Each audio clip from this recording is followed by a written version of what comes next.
محترم حاجی دامولا، البته طبعا معلوم است شما خود را سیاستمدار نمی‌شمارید و از اهل فرهنگ معرفی می‌کنید، اما فرهنگ نیز سیاست خود را دارد و شخصی فرهنگی از سیاست دور بوده نمی‌تواند. شما سالهای پیش از جنگ شهروندی در تاجیکستان بخصوص در روشن همچون اهل علمای اسلام خود میشناختند و اعتراف و احترام میکردند. لطفاً بگویید که آن زمان با کدام از اهل علمای کشور همکاری و یا شناسایی نزدیک داشتید؟ بسم الله الرحمن الرحیم. الحمد لله و الصلاة و السلام علی رسول الله و علی آله و اصحابه و من والاه. بنده هیچ وقت در تمام حیاتم سیاسی نبودم و از سیاست دور هم نبودم. البته سیاسی فرهنگی بودم که به قدری که برای فرهنگ، برای علم و دانش چقدر که سیاست لازم باشد از اون زنده بودم و برای دانستن احوال مردم، برای دانستن احوال جامعه، تنظیم و آسایشگی جامعه چقدری که لازم باشد من از سیاست همیشه خبردار شده نیستادم و اطلاع داشتم. این خیلی نیست که تماما انسان از سیاست دور باشد و گوشش کرو و چشمش کور باشد، لیکن با اون معنایی که من سیاسی و حزبی رو میکنم هیچ وقت حزبی هم نبودم، هیچ وقت و سیاست هایی که برای دولت ما ضرر دارد با اون سهمی نداشتم. علماهایی که من میشناختم، بسیارتر علماهایی که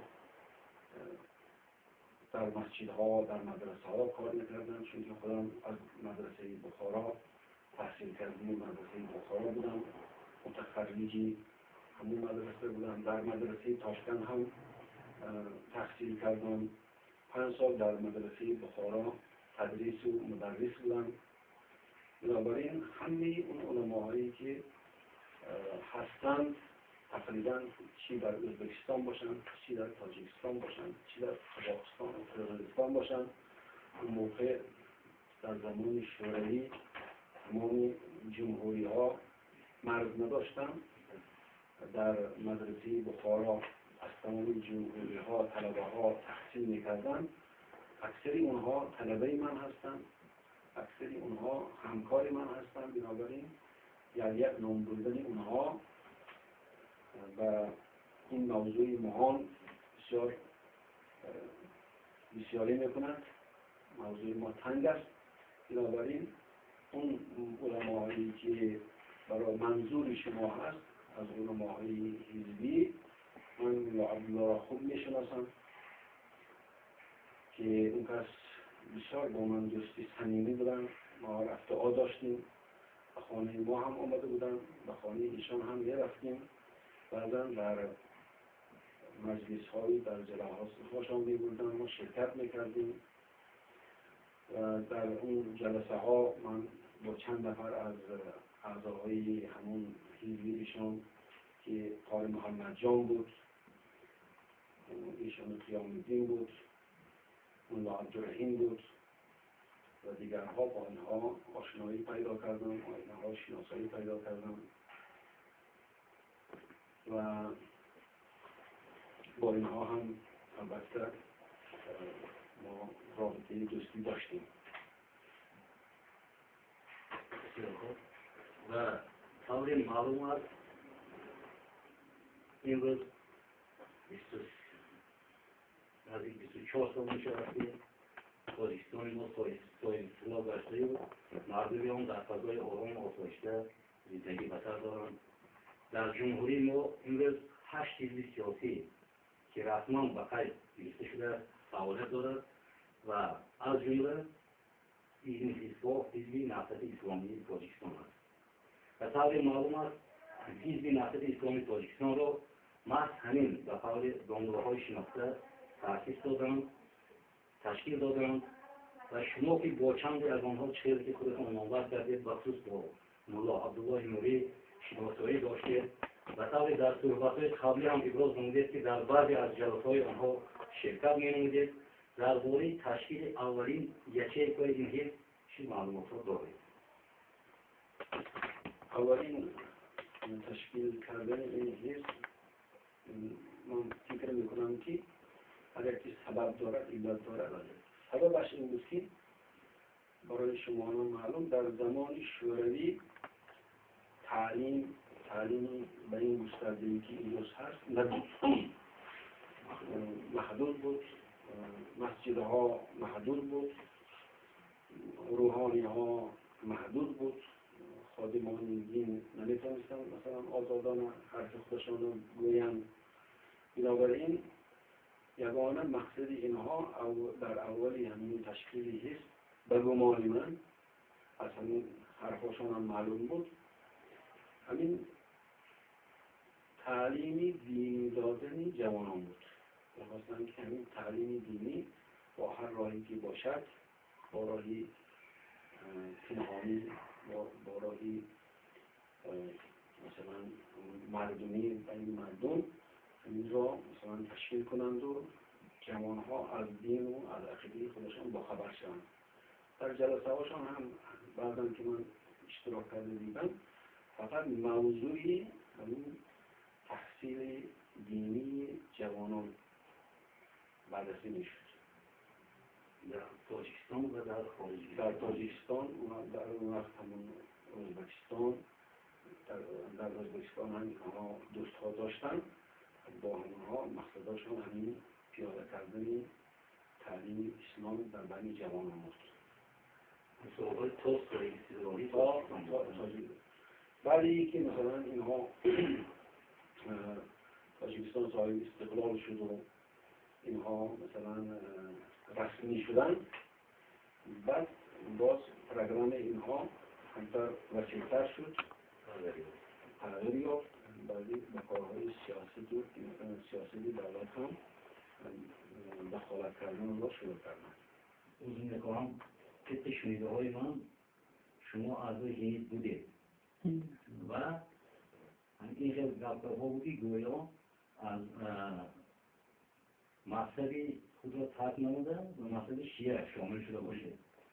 اما این روز خودی شما صحبت چیزی میگن نکن باور سخنهای شنیده کیف و مانند دیده. این روز بار دیگر این باید ثابت گشتیم و روی به روی ایستادیم و شما خودتان ایستاد نمودید که من هیچگاه ترک مذهبی از حنیفه نکردم و اعضای حزب نفسی اسلامی تاجیکستان هم نبودم. لطفاً بگویید که سبب شامل نشدنتان به حزب که از جانب علمای دین کشور سازمان یافت در چیست؟ یعنی کدام عامل‌ها سبب شدند که به این حزب شامل نشدید؟ البته این شایعه هایی که شد الحمدلله این سبباش من چند بار ذکر کردم، مقاله هم در این باره گفته شده است. مهم این است که انسان‌های مهم، انسان‌هایی که سلیقار هستند، اونها باور کنند برای من کفایه. آدمایی که منو میشناسن خوب میدانن که من نه حزبی بودم و نه شیعی، اینها خوب میدانن. اگر دیگرها ندانن، اگر برای اونها من هیچ حرفی ندارم. اما شامل نشدن من به حزب نهضت یگانه سببش این که من یک انسان علم دوست، از اولی حیاتم تا آخری حیاتم فقط دنبال علم گشتم و فقط علم اندوزی کردم. هر چیزی که به این راهی من اگر خلل رساند من روی پشت سر گذاشتم، هیچ وقت دخالت نکردم، شرکت نکردم. از جمله همین حزب نهضت اسلامی که وقتی که دانستم اینها بسیار کارهای سیاسی دارن، کارهاشون انسان را از علم باز می‌دارد، بنابراین من به اینها راضی ندادم. این یک دیگه که من بعد از استقلال تاجیکستان به سمت امام خطیبی همین شهری رو سمت امام خطیبی رو تعیین شدم. امام خطیبی یکی از شرطاش همین بود که حزبی نشدن. خود اکبر جان تورجان زاده همون وقتا که قاضی جمهوری اسلامی بود، جمهوری تاجیکستان بود، تمام امام خطیب ها را منع کرده بود که نباید که اینها داخلی حزب نهضت اسلامی شوند، اینها منع کرده بود و کسی که داخل این حزب شود باید که استعفا دهد. دویم سببش همین که من از جهت اینکه یکی از امام خطیب ها بودم و برای من حزب نهضتی شدن این غیر قانونی بود. عامل اساسی این به حیث منصبی گوییم امام خطیب تعیین شده ندارم یا اینکه اختلاف نظرها بود؟ اختلاف نظرها هم وجود داشت. اختلاف نظرهای وجود داشتنش حالا باز قسمت شده بود. این بعضی نامگذاری ها، بعضی فکر و اندیشه هایی که اونها داشتن این برای من قابل قبول نبود.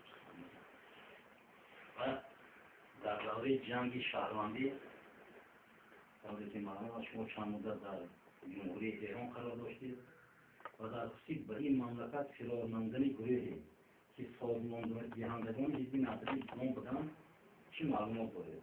معلوم است که آنها هم یک مدت فرار کردند در مملکت‌های اسلامی خارج کشور قرار داشتند. شما چی معلومات دارید در این خصوص؟ معلوماتی خیال و اندیشه خودم که من فکر میکنم اینها یکتون برای این رفتن که در اینجا میدان برای اینها تنگ شد، فعالیت کردن نتوانستند. دویم اینکه در مملکت‌های خارج برای اینها طرفدارها زیاد بودن، کمک میکردی ها زیاد بودن و میتونستن اونجا با دستی باز فعالیت کنند. بنابراین اینها از اینجا رفتن را اختیار کردند. شما گفتید که آنها یعنی آنهایی که از اینجا فرار کرده بودند در جمهوری ایران دستگیری می‌یافتند از جانب دولت، از جانب شاید اشخاصی نباید مشخص چگونه دستگیری می‌یافتند و آنها در آنجا چه حال داشتند؟ حال اونها در جمهوری اسلامی ایران بسیار خوب بود، زندگانی خوب داشتن، خانه های مجلل داشتن، یا با کمال راحت زندگی میکردن. حتی ایشان تورجان زاده هم اینجا اکبر تورجان زاده هم خانه دو آشیانه داشتن و در ایران فرزنداشان هم خوب زندگی میکردن، در حالی که در این تاجیکستان ما بسیار بیوه و بیچاره های و یتیم ها نان خوردن به سختی می‌یافتند. اونها بسیار در عیش و عشرت بودند. این هم برای من مقبول نشد که وقتی که اینجا به این سختی زندگانی میکنن و این چند عده اونهایی که رهبری آنها را به عهده گرفته بودند با این حالت که زندگی میکنن، این حالت برای من مقبول نشد، چون که باید اونها در پسترین حالت زندگی میکردن و غمی ملت غمی تاجیکستان را اونها باید که در اول میخوردن و این خیلی زندگانی را به خودشان روا نمیدیدند. البته این یکی از اساسی ترین سبب هایی بود که من به این حزب شامل نشدم و از این کار اینها ناراضی بودم و حتی ناراضگی خودم را چند مراتبه با اونها گفتم. آشکارا من این سخن را با اونها گفته بودم. مکی ها و حاجی عبدالله گفتم و خودی اکبر جان تورجان زاده گفتم که این طرزی زندگانی که این رو شما داریدم این برای من مقبول نیست. در حالی که در جمهوری خلق اذیت می‌کشید. در جمهوری گفتم که تمامی خلق بسیاری اون طرفداران حتی خودشون که از اینها طرفداری کردن، حتی همینها هم چندقدر قربانی دادند و زنها بیوه شدند و فرزندهاشون یتیم شدند.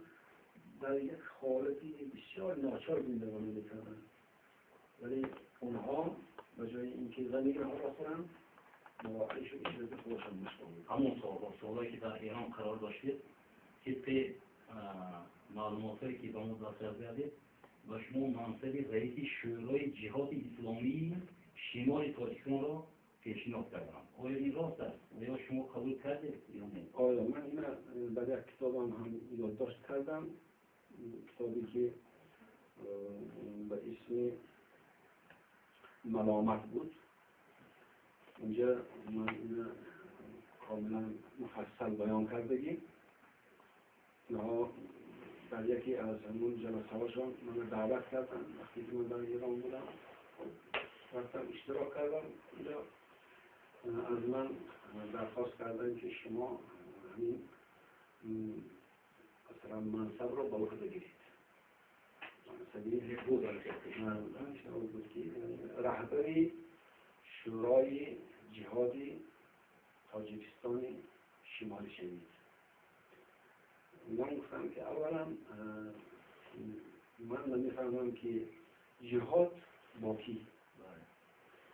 جهاد اصلش با غیر مسلمان ها می شود که در زمان رسول الله بود، با مسلمان ها که جهاد نمی شود. بیان اینکه شمالی تاجیکستان هیچ وقت این جنگ را ندیده است و از سر نگذرانیده است. بنابراین اونجا جهاد را اونجا کشانیدن باز یک مثلا چی میگویم چیزی جهاد را اونجا کشانیدن باز همون در خانه زنبور گرافی شد خواندن اینها رو باز به شور انداختن است که این چیزی را بعد را نمیشود که بسیار کرد و به جای پیشگیری کردن اینا بسیار کردن کار خوب نیست. باید همین من گفتم یکی اینکه من با کلمه جهاد مخالفم یا اینکه با شورای جهادی تاجیکستان شمالی مخالف هستم که اینجا ما نکنیم اینجا به حال خودش باشد. و دور دیگر روز میخواهم این رو در سیمای هیچی نفسی اسلامی تاجیکستان چرا میبینید؟ و آیا دین مبین اسلام احتیاج به حزب و حزبیت دارد؟ اولا برای اینکه احتیاج داره از یا ندارد مهم ببینیم که فعالیت اینها چیه. اگر فعالیت مقصد اینها مثلا مسجد ساختن باشد، ما مسجدهای زیاد داریم، حتی در یک شهر دور تکبر مثلا زیاده از 100 مسجد پنجخته، حتی مثلا مسجد جامع هست. اگر مدرسه باشد، مدرسه باز کردن باشد، تعلیم اسلامی دادن باشد به جوان ها در همین ولایت ها، در همین گوشه کنار مملکت ما مدرسه ها داریم که جوان ها آزادانه تحصیلی علوم اسلامی میکنند.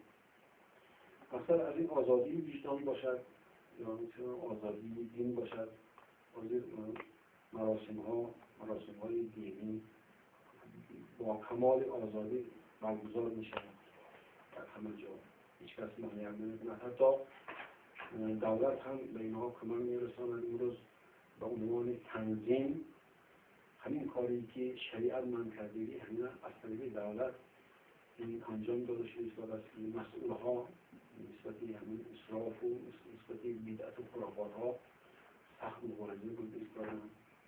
تمام این چیزهایی که اسلامی خواهد امروز ما داریم. بنابراین ما در چیزهای زیادی احتیاج نداریم. چیزی که ضرور باشد همش وجود داره. طبعا معلوم هست مقصد اساسی حزب‌های سیاسی هر حزب سیاسی این و سر قدرت آمدن است. از جمله گمان میکنم حزب حرکت اسلامی تاجیکستان آیا به سر قدرت آمدن این حزب معنای ساختن دولت اسلامی و برقرار نمودن خلافت را ندارد و این از نقطه نظر دین درست است؟ خب به سر قدرت آمده باشن، مقصدشون به سر قدرت آمدن باشد، این البته معلوم.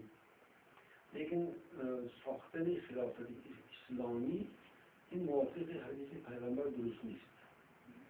دیگر خلافت اسلامی مرحله خودش را تمام کرد، وظیفه خودش را انجام داد، چون ما حدیث صحیح داریم که پیغمبر اکرم صلی الله علیه و سلم در یک حدیثشون فرمودند که خلافت بعد از من 30 سال است، 30 سال دوام می‌کند. صحابه ها گفتند که بعد از 30 سال چی می‌شود؟ گفتند که پادشاه‌ها نظام پادشاهی سر بر می‌گیرد. نظام پادشاهی یعنی دیگر پادشاهی میراثی می‌شود. اینجا مثلا خسر نشین می‌شود، عیش اشرت می‌شود. چون که خلافت عثمانی که از ترکیه به وجود آمده بود، اینا اگر چندی که خودشان رو خلافت نام کنند که اما اینها سلطنتی بودن، پادشاهی بودن. چون که همون معلوم که همون سرداری دولت رو سلطان می‌گفتن، پسرشان رو شاهزاده می‌گفتن، قصرها داشتن، هزارها کنیز اینجا زندگی میکرد، با کنیزها عیش اشرت میکردن.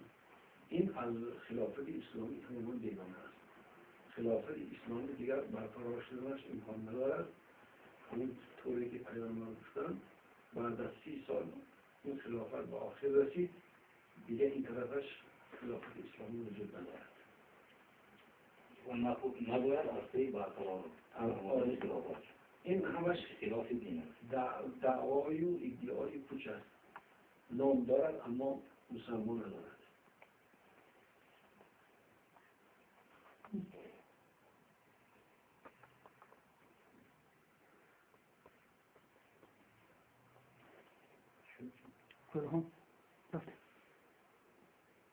مقصد از تأسیس شورای جهاد اسلامی شمالی تاجیکستان که راهبریش رو به شما پیشنهاد کردم و شما از اون دست کشیدید چی بود و آیا این شورا بعدتر تأسیس یافت و راهبری آن را که در عهده داشت اگر تأسیس یافته باشد؟ مگر تأسیس چنین شورا و دو تقسیم نمودن تاجیکستان نیست یا به شمال تاجیکستان کوچانیدن جنگ شهروندی که در جنوب تاجیکستان علنگه می‌گیرد؟ آره، این شورای جهادی اسلامی تاجیکستان، شمالی تاجیکستان را برقرار کردن و این را تعیین کردن، مقصدشان این نبود که تاجیکستان را به دو گروه جدا کنند، شمالی و جنوبی. اینها میخواستند که با این نیروی خودشان را باز گسترده‌تر کنند، میدان خودشان را باز وسیع‌تر کنند. و من این را چنان تلقی کردم که به فکری من این چیز نشدنی است. چون که ما نباید که یک منطقه آرام را که عموماً از این جنگ ها دور بودن، جنگ های برابرکشی را ندیدن، یا این ناآرام کنیم، جهاد و جنگی که در اونجا شد باید به اینجا کشانیم و این کار را بدتر از اول کنیم. بنابراین من گفتم که نباید که این جهاد، نام جهاد را ما به اونجا کشانه کنیم. من به این مخالف هستم، این درست نیست. یعنی نه فقط راهبری شورا رو معقول ندونستید بلکه تأسیس شورا حتی تأسیس و همون انگیزه اونها را هم من رد کردم. بعد متاسفانه این شورا برای نشد تشکیل شد و با گفته من که این باید که منتفی شد کنم از بین برد، لیکن اونها مقصدشان اون را تشکیل کردن بود. به جای اینکه من اینجا بگذارم، عبیدالله حبیب الله بود که یک حزبی بود، بعد به عهده اون گذاشتن. راهبری همین شورا را به عهده همون عبیدالله گذاشتن. عبیدالله این را قبول کرد. بعد این تا حالا اون قدری که من خبر دارم، حالا در حزب هست و با اینکه نامش دیگر شده باشدن که فعالیت دارد. یا اقدام‌های حزب نهضت اسلامی نوتشکیل در سال‌های اول تشکیلیابیش این به جوانان آموزاندن علم دینی بود و البته با تشبث آنها یک گروه کلان جوانان در مدرسه‌های اسلامی، مملکت‌های اسلامی و داخل کشور نیز تحصیل نمودند. طبق معلومات‌های آماری دسترس گردیده از این تعداد جوانان که در خارج کشور تحصیل علم دینی کردند، یک عده زیادشون به هر گونه حزب و حرکت‌های غیر رسمی غیر قانونی شامل شدند و یک زمره آنها حتی با مقابل وطن و ملت خیش زبان می‌برند. آیا در این مسئله مسئولیت حزب نهضت اسلام احساس می‌شود؟ از نقطه نظر شما باید چگونه مسئولیت احساس می‌کنند؟ من از تلویزیون از اینها خبردار شدم که تقریبا 200 نفر یا زیادتر باشند احتمالا و همون جوانها شرکت کردن، گوری که ها را خوردن، رفتن اونجا، حتی اینکه بسیارهاشون قربان شدند و سبب داغدار شدن پدر و مادرهاشون شدند که من برای این بسیار ناراحت. همون انسان ایده البته قسمتی از اینها کسانی هستند که توسط نهضت اسلامی هم رفتن خارج و تحصیل کردند و بعد به این گروه ها شامل شدند. این را من نمیدانستم. اگر واقعا همین حرف درست باشد، یکم البته بی‌مسئولیتی گفتن هم ممکن، چون که اولا همه اینها را کنترل کرده نمی شود. شاگردها بسیار باشن همه اینها را کنترل کرده نمی شود، لیکن بی‌مسئولیت شده هم نمی شود که هر دیگه باید این حزب نهضت اسلامی و دولت مراجعه میکرد و برای پیشگیری کردن این از هر امکانیتی که باشد تدبیر کنند میکرد. این البته یکی از کمبودی ها و من جمعیت رو ملت دولتی توشید که رفتن اینها اونجا برای تاجیکستان ما بسیار یک داد بزرگ است. پایان صحبت و جوانانی که چیز ها دارید، از جمله به اون جوانانی که مثل سید یونس صدرشنی میگوید در خارج کشور قرار دارند و از آنجا استفاده بردن سمت‌پرستی میکنند. باید که احساسات خودشان را کنار گذارند. امروز الحمدلله تاجیکستان ما نظر به دیگر دولت‌هایی که هست بسیار تنج، آسوده، فراوانی و ارزانی که در تاجیکستان هست، برکاتی که در تاجیکستان هست در هیچ گوشه و کناری دنیا نیست. قدر این را دارند. اونها جنگ‌های شهروندی و جنگ‌های برابرکشی ندیدانند که چی پیامدها دارد. اونها باید که به حرف بزرگان، به حرف پدر و مادرشان گوش کنند و به هر حزب و گروه، به هر گپی کس و ناکس گوش ندهند، چون که این پیامدهای بد دارد. من سید یونس شما ذکر کردید، سید یونس من شاگردی من بود، داماد من بود، من خوب میشناسم. این فکر و اندیشه این به من خیلی معلوم است، چون که این هم احساساتی بود، کمتر همون شهرت پرستی داشت، منصب پرستی داشت، دوست داشت منصب و شهرت را.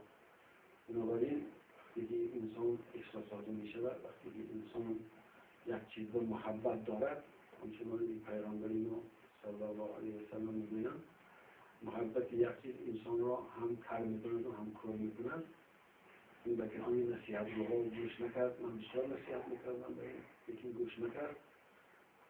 وقتی که من اینجا بودم این را کمتر کنترل میکردم.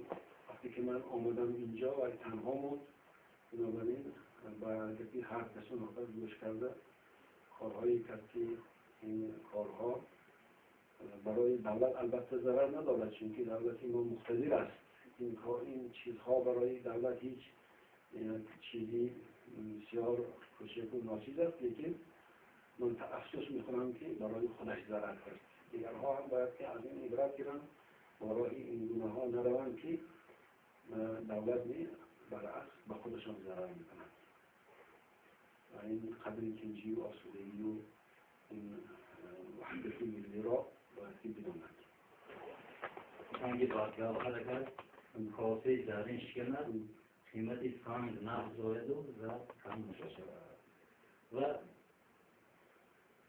uzun yapayım aşımı hoca da umut olduğum gibi ateşime geçtim. Bunu metrem sözbatıyım در این موضوع ادامه خواهد یافت و اون فکر و عقیده طوری که گفتید شما اهل علما هستید، اهل علم هستید و اون